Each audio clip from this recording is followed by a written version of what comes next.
नमस्कार मित्रांनो, गोष्ट शेतकऱ्यांची या यूट्यूब चॅनलच्या माध्यमातून तुम्हाला दाखवत आहे शेतीवर खर्च कसा कमी करता येईल आणि त्यासाठी कोणती उत्पादने वापरता येईल. तर हे बघू शकता भेंडी पीक आहे आणि शेतकरी आपण यांच्याकडे जाणून घ्या. तुमचं नाव काय?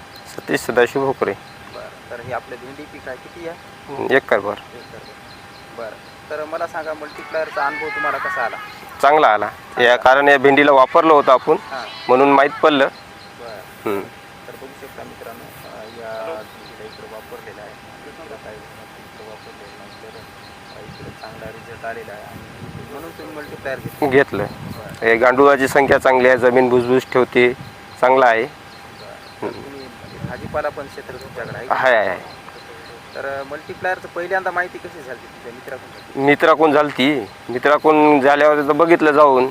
बघितल्यावर मग तेच म्हणे असं असं आहे भाऊ म्हणे, वापरून बघ म्हणे. मग बघितलं वापरून, आणि मग चांगला रिझल्ट चांगला रिझल्ट आला. मग बोलवलं आपण आणखीन. पहिल्यांदा तुम्ही चिल्लरच घेतलं? हां, चिल्लरच घेतलं होतं, थोडंसं घेऊन वापरलं. तर मित्रांनो बघू शकता, यांनी पहिल्यांदा चिल्लरमध्ये घेतलं होतं. आता पेटी घेतलेले अनुभव यांना चांगला आलेला आहे. तर नक्की दिलेल्या स्क्रीनवर नंबरवर संपर्क करा.